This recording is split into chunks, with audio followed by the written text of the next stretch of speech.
اللہ اللہ اللہ الحمد للہ وکفا وسلام علی عبادہ الذین اصطفى اما بعد فاعوذ باللہ من الشیطان الرجیم بسم اللہ الرحمن الرحیم قل لن یصیبنا الا ما كتب اللہ لنا هو مولانا وعلی اللہ فلیتوکل المتوکلون۔ پچھلے جمعے میں سفر کا مہینہ اور اس سے متعلق جو ہمارے درمیان اوہام پرستی، عجیب و غریب تصورات، بہت ساری چیزیں، سپرسٹیشن، خیالات، یہ سب چیزیں پیدا ہوتی ہیں، اس تعلق سے کچھ باتیں آپ کے سامنے کہی گئی تھیں۔ انہی میں اضافہ کرتے ہوئے کچھ اور ضرورت محسوس ہوئی کہ کچھ باتوں کی طرف اور بھی نشاندہی کر دی جائے کہ ہم لوگوں کے درمیان کہاں سے یہ چیزیں آئی ہیں اور اس سے بچنے کا طریقہ کیا ہے۔ یہ جو آیت پڑھی اللہ تبارک و تعالیٰ نے، اس آیت میں ارشاد فرمایا قل لن یصیبنا الا ما کتب اللہ لنا۔ اے نبی صلی اللہ علیہ وسلم، آپ لوگوں سے کہہ دیجئے کہ لن یصیبنا، ہمیں کوئی بھی مصیبت نہیں پہنچ سکتی، کوئی بھی چیز نہیں پہنچ سکتی، الا ما کتب اللہ لنا، مگر جو اللہ نے ہمارے مقدر میں لکھ دیا۔ قل لن یصیبنا الا ما کتب اللہ لنا هو مولانا، اللہ ہی ہمارا کارساز ہے، ہماری بگڑی میں بنانے والا ہے۔ وعلی اللہ فلیتوکل المتوکلون، اور اللہ ہی پر بھروسہ کرنے والے بھروسہ کرتے ہیں۔ بہت سے لوگ ایمان تو رکھتے ہیں لیکن ان کا عقیدہ، توحید اتنی مضبوط نہیں ہوتی، وہ ایمان کے باوجود بھی ان کا ذہن ادھر ادھر چلا جاتا ہے۔ لیکن فرمایا کہ جو توکل کرتے ہیں اللہ پر، وہ اللہ ہی پر توکل کرتے ہیں، کسی اور چیز پر توجہ نہیں دیتے۔ اسی طرح سورہ یونس کی ایک اور آیت ہے وَإِن يَمْسَسْكَ اللَّهُ بِضُرٍّ فَلَا كَاشِفَ لَهُ، اگر اللہ نے تمہیں نقصان پہنچانے کا ارادہ کیا ہے تو کوئی اسے دور نہیں کر سکتا۔ وَإِن يَمْسَسْكَ بِخَيْرٍ فَلَا رَادَّ لِفَضْلِهِ، اور اگر اس نے کسی خیر کا پہنچانے کا ارادہ کیا ہے تو دنیا میں کوئی ایسی طاقت نہیں ہے جو اس خیر کو بندے سے دور کر دے، اس کو نہ پہنچنے دے۔ وعلی اللہ، اور کیا وَإِن يَمْسَسْكَ اللَّهُ بِضُرٍّ فَلَا كَاشِفَ لَهُ وَإِن يُرِدْكَ بِخَيْرٍ فَلَا رَادَّ لِفَضْلِهِ يُصِيبُ بِهِ مَن يَشَاءُ مِنْ عِبَادِهِ۔ اللہ تبارک و تعالیٰ کی ہی طرف سے جو چیزیں پہنچنی ہوتی ہیں اس کے بندوں کو پہنچتی ہیں، باقی مخلوق میں نہ یہ کوئی اختیار ہے اور نہ اس طرح کا کوئی عقیدہ رکھنا چاہیے۔ واقعہ یہ ہے کہ ایک ایمان والا جتنا اللہ پر یقین رکھے گا اتنا ہی اس کا عقیدہ پختہ ہوتا ہے اور ان اوہام پرستی اور خرافات سے وہ دور رہتا ہے۔ ظاہر ہے جب ایک ایمان والا اللہ پر ایمان لایا تو ایمان لانے کا مطلب کیا ہے کہ اللہ ہی مارنے والا، جلانے والا، نفع پہنچانے والا، نقصان پہنچانے والا، رزق دینے والا، یہ سب ہم نے اعتراف کیا زبان سے، دل سے یقین کیا کہ یہ ساری قدرت اور طاقت اللہ ہی کے قبضے میں۔ قل لا املک لنفسی ضرا ولا نفعا الا ما شاء اللہ، آپ کہہ دیجئے، رسول اللہ صلی اللہ علیہ وسلم سے بھی کہلوایا گیا کہ آپ کہہ دیجئے کہ مجھے کوئی بھی چیز، یعنی اللہ کے علاوہ کوئی بھی بندہ کوئی نفع اور نقصان نہیں پہنچا سکتا۔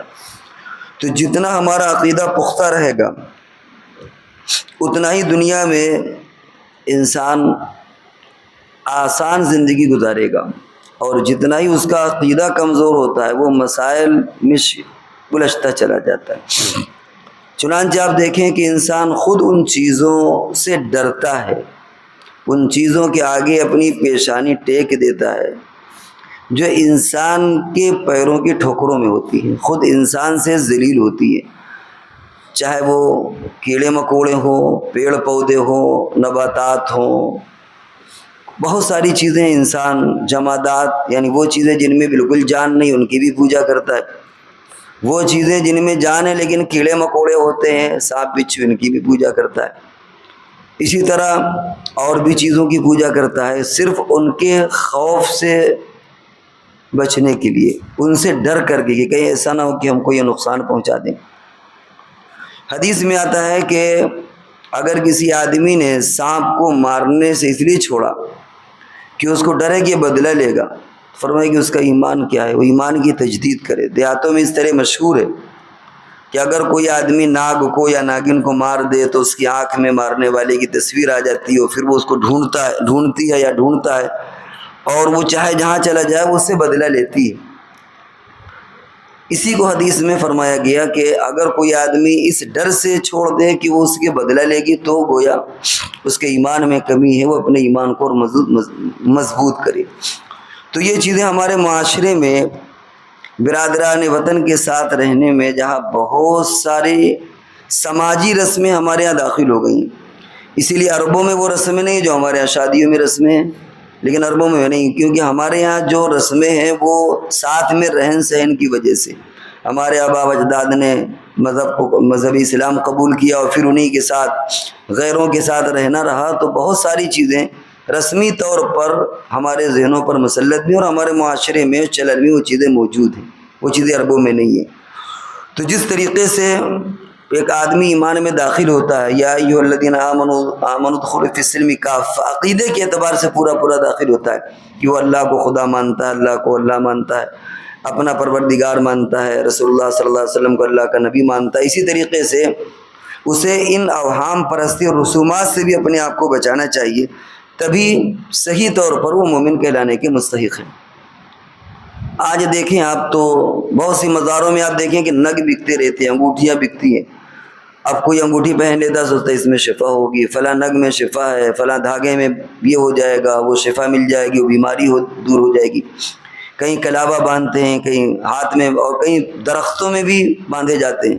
آپ کلیئر میں چلے جائیں، بغل میں ایک درخت ہے تو پورے درخت میں پیپل جیسے غیر لوگ نہیں ہوتے، غیروں کا جیسے ایمان ہوتا ہے کہ سال میں ایک دن فلاں دن اپنے شوہر کی عمر میں ترقی کے لیے، یا جیسے اسی طریقے سے آپ اگر وہاں جائیں مزاروں میں، آپ دیکھیں ادھر ادھر تو وہاں بھی لوگ چکر لگاتے ہیں درختوں کے اور دھاگے باندھتے ہیں، اللہ جانے وہ سب چیزیں وہی ہیں۔ تو پھر انسان کیا ہے، پھر انگوٹھی میں، نگینے میں، دھاگے میں، پتھر میں، اللہ جانے درختوں میں، کہاں کہاں وہ برکتوں کی تلاش میں رہتا ہے۔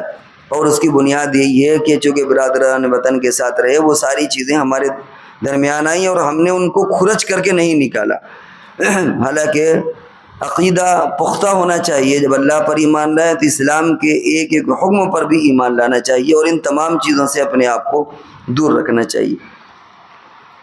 عربوں میں شوال کا مہینہ بھی منحوس تھا، جیسے سفر ہے ویسے شوال میں شادی نہیں کیا کرتے تھے، چنانچہ حضور علیہ الصلوۃ نے حضرت عائشہ سے نکاح بھی شوال میں کی اور رخصتی بھی شوال میں کی۔ حضرت عائشہ رضی اللہ تعالیٰ عنہ فرمایا کرتی تھیں کہ اگر یہ مہینہ منحوس ہوتا تو حضور علیہ السلام مجھ سے، یعنی چونکہ آپ سب سے چہیتی تھیں، تو فرمایا کہ مجھ سے شوال میں نکاح کرنا، شوال میں رخصتی نہ کرتے۔ معلوم یہ ہوا کہ محرم کا مہینہ ہو، شوال کا مہینہ ہو یا سفر کا مہینہ ہو، شادی نکاح کے تعلق سے بھی ایسا کچھ نہیں ہے۔ عجیب بات یہ ہے کہ رسول اللہ صلی اللہ علیہ وسلم سے اوقات کی فضیلت تو آئی ہے کہ یہ اوقات بابرکت ہے، لیکن نحوست نہیں آئی۔ جیسے جمعہ کے دن کے بارے میں کہ فلاں گھڑی ایسی ہوگی جس میں دعائیں قبول ہوتی ہیں، یا اسی طرح عصر اور مغرب کے بیچ میں درود شریف پڑھو، یا تہجد کے وقت میں ایسا کرو۔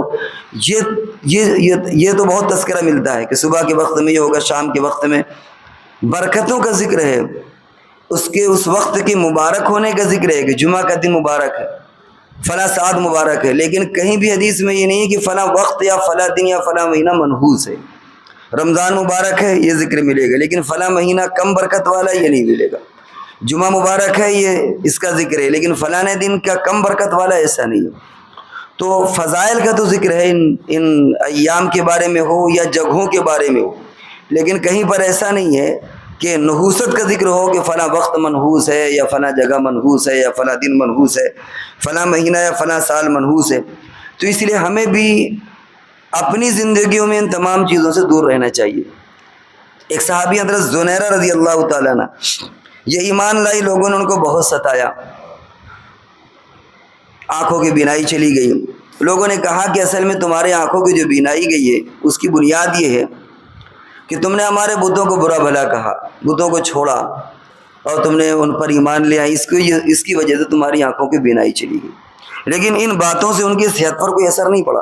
حضور علیہ السلام کے پاس آئیں اور یہ کہا کہ لوگ ایسا ایسا تانا دے رہے ہیں۔ بہرحال آپ نے دعا کی، ان کی بینائی واپس آ گئی، لیکن لوگوں کے تانے سے ان کے دل کے اندر کوئی خوف پیدا نہیں ہوا۔ آج تو ہمارے اندر ایسا ڈر ہے کہ اگر یہ کہا جائے فلاں درخت کے نیچے پیشاب کر دو تو ہمارے ڈر کے پیشاب نہیں کریں گے، ارے یہ تو فلاں کا مقدس ہے اور یہ تو فلاں ایسا ہے۔ اتنا ڈر کہ کہیں یہ پتے نہ توڑیں، ٹہنی تو نہ توڑیں۔ یہ سب ہمارے عقیدے میں وہ چور ہے جو کہیں ابھی بسا ہوا ہے دل کے اندر، ہم اسے نکال نہیں پا رہے۔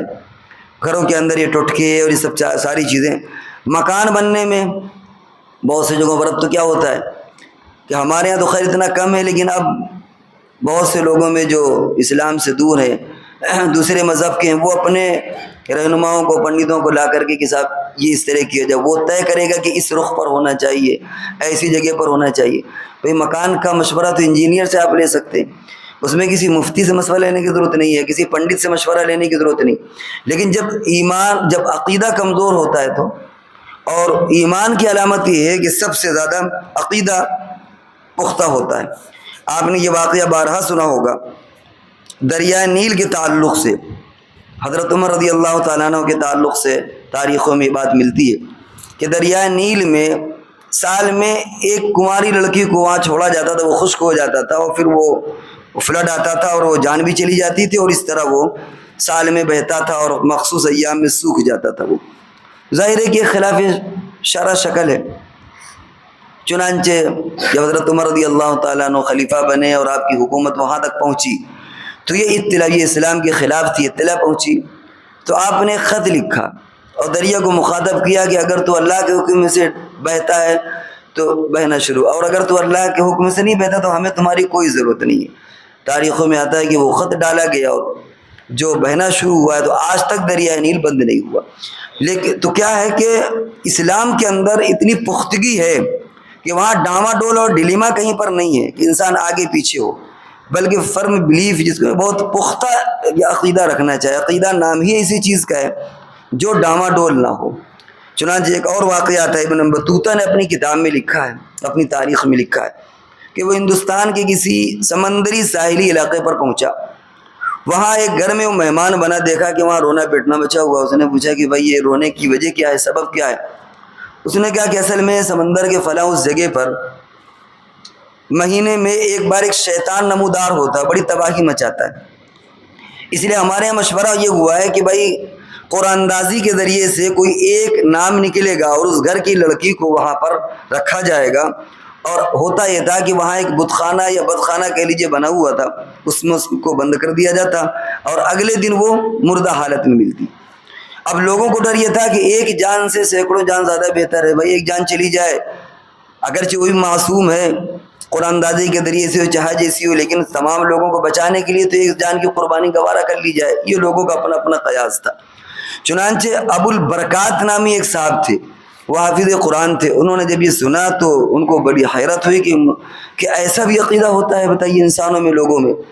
چنانچہ انہوں نے کہا کہ آپ پریشان نہ ہوں، آپ مجھے کپڑے پہنا کر کے، لوگوں کو محسوس نہ ہو، آپ مجھے کپڑے پہنا کر کے وہاں چھوڑ آئیں۔ چنانچہ لوگوں نے ان کو کپڑا پہنایا، وہ وہاں قرآن کی تلاوت کرتے رہے۔ صبح جب دیکھنے کے لیے لوگ پہنچے تو وہ صحیح سالم تھے، قرآن کی تلاوت کر رہے تھے۔ لوگوں نے ان کو بادشاہ کے سامنے پیش کیا، بادشاہ نے پوری تفصیل جانی اور انہوں نے بتایا کہ بھائی ایسی کوئی چیز نہیں ہوتی، میں نے قرآن کی تلاوت کی۔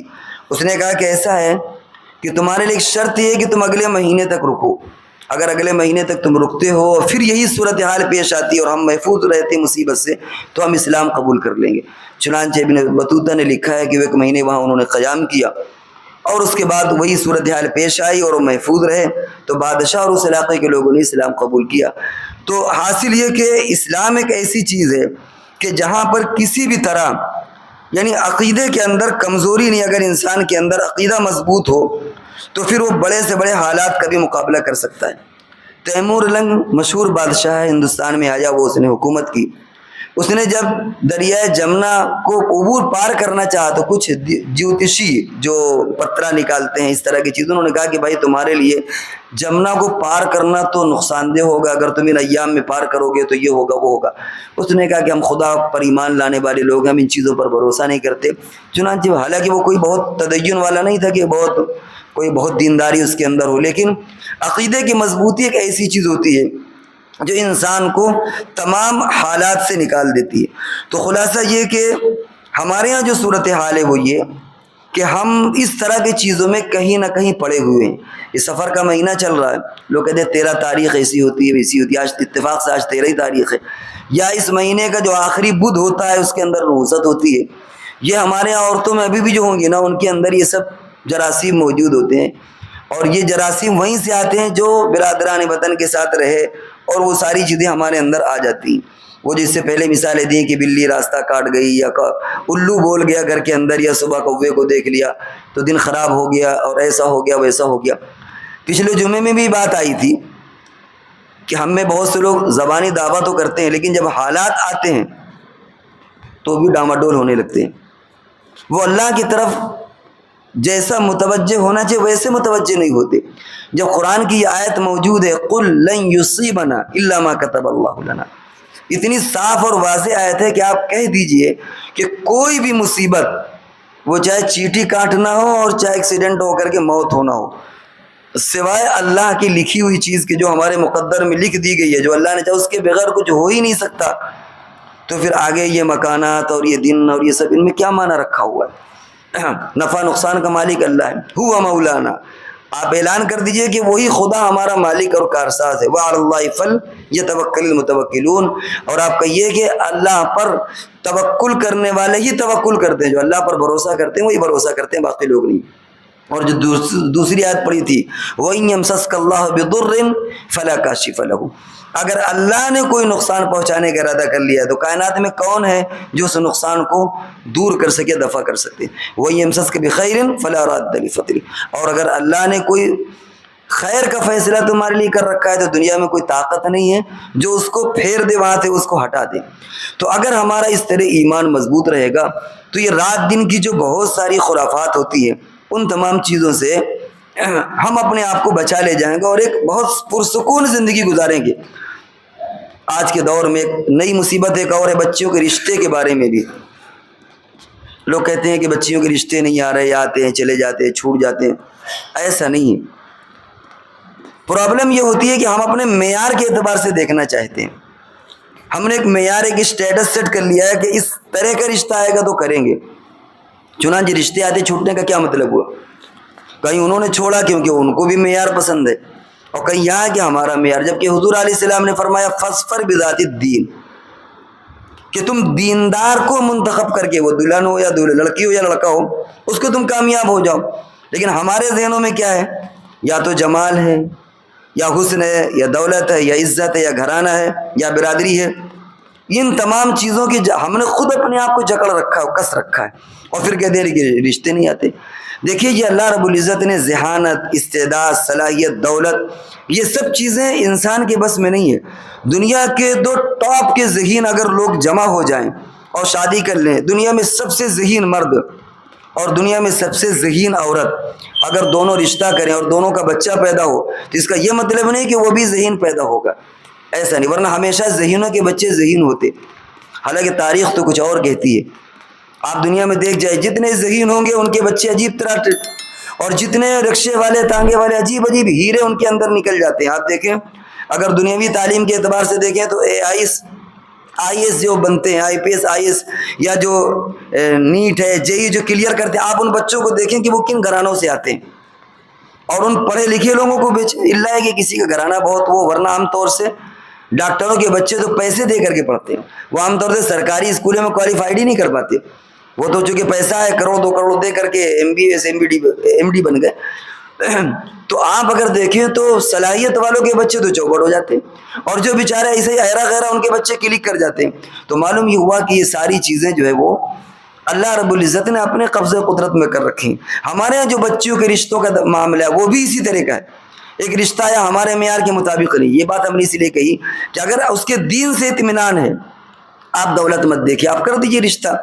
ہو سکتا ہے کہ ایسا بچہ پیدا ہو جائے جو دولت پیدا کر دے، اللہ رب العزت اس کے ہاتھ میں برکت رکھی ہو کہ دولت آ جائے. اور اگر ہم نے دولت دیکھ کر کے کیا دولت کم ہوگی تو کیا ہوا؟ تو رشتے آنے کی کمی نہیں ہے. پرابلم کیا ہے؟ پرابلم ہے کہ ہمارے معیار و اسٹیٹس جو ہم نے طے کر رکھا ہے اس اعتبار سے کمی ہے.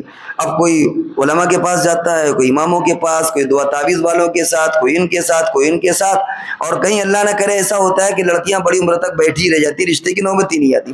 30 سال 35 سال ہو گئے، لیجیے اب کام ختم ہو گیا، جو آنا تھا وہی بند. اب آدمی ہاتھ پر ہاتھ دھرے اور روتا ہے کہ صحیح رشتے نہیں آ رہے. کسی نے کچھ کرا دیا ہے کیا؟ کسی نے کچھ باندھ دیا ہے کیا؟ ارے بابا کسی نے کچھ نہیں کرایا. اگر ہم قرآن اور حدیث کے اصول پر عمل کریں گے کہیں پر کوئی پرابلم نہیں. ہمیں پریشانی اس وقت پیدا ہوتی جب ہم اپنا معیار سیٹ کرتے ہیں، اور اس معیار سیٹ کرنے کا بھی کوئی خاص فائدہ ہوا تھا نہیں، یاد رکھ لیجئے وہ. لیکن بہرحال ہمارے ذہن کے اندر ایک جو عقیدے کی کمی ہے، پختگی نہ ہونا، اس کی وجہ سے ہمیں بہت سی پریشانیاں جھیلنا پڑتی ہیں. تو بہرحال جو باتیں سفر کے تعلق سے نکلی پچھلے ہفتے بھی اور یہ بھی، ان پر کوشش یہ کرنا چاہیے کہ ہم اپنے عقیدے کو پختہ کریں، اپنے عقیدے کو مضبوط کریں. اسلام نے ہمیں کیا تعلیمات دی ہیں، کیا رسول اللہ صلی اللہ علیہ وسلم کی تعلیمات ہیں، ان پر عمل کریں گے تو انشاءاللہ کہیں پر کوئی پریشانی نہیں آئے گی. اور اگر ہم اسی طرح الجھتے رہے، بہکتے رہے، تو پھر ہم ہمیشہ پریشان رہیں گے، کبھی کسی کو کوسیں گے، کبھی کسی کو. اللہ تبارک و تعالی ہم سب کو عمل کی توفیق عطا فرمائے. وآخر دعوانا ان الحمد للہ رب العالمین.